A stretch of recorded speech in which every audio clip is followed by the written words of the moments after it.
Hey everybody. So I'm actually here in Jacksonville, Florida today in the conference room. I'm making some calls. I'll show you these sellers here. Lead sheets have about 40 student calls that I'm making. So there's students from all over the country who have brought in lead sheets that are completed, and I'm actually calling these leads and setting up deal appointments to people who agree to tentative terms on these houses. Now, there's a couple things that we run into in this market, in the hot market we're in. Number one, we run into a lot of people who have already sold their property.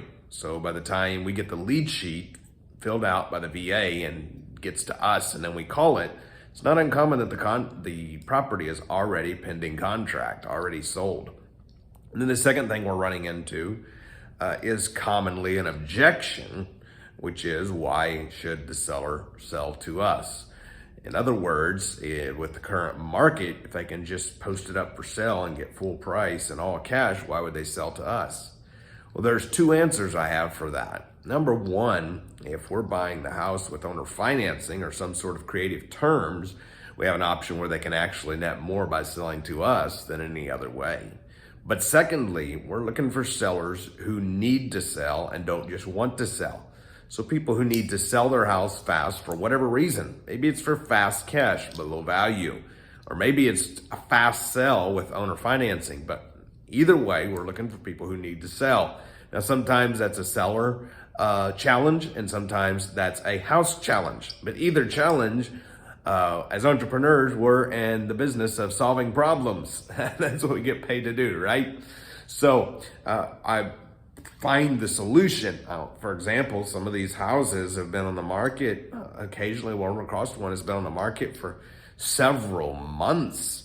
And so in that case, maybe it's a house challenge. Maybe it's not up to date. Maybe it is just very dated and needs some work. And people who are wanting to pay full price and get a bank loan and cash the seller out don't want a house that needs updating sometimes. Whatever the case may be, they're seeing all sorts of reasons that these sellers don't sell. At the end of the day, it's a numbers game.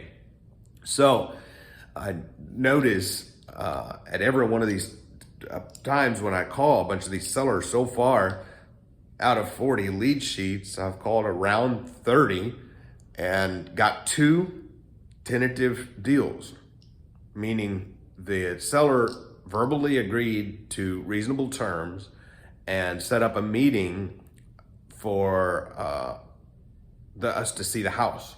So in that case, that's a prospect that's highly likely, if followed up with, to lead to a contract. Now, of course, in the virtual world, in my business, I will go ahead and DocuSign out a contract once I've seen some photos of the property, once I've seen some photos or video or a video walkthrough. But in these cases, these are near where the student lives. So we go ahead and we schedule the deal meeting and get it set up to potentially go out to the house and get a purchase and sell okayed by the seller to move forward to closing. And we're getting some fantastic deals. And it's amazing, even in the current market. And again, it's a numbers game. Even in the current market, we're finding sellers who are willing to sell with owner financing with nothing down. And we're finding sellers who are willing to take all cash well below value. It's all about finding the motivated sellers, my friends. Stay motivated, keep up the good work, and I'll see you in the next video.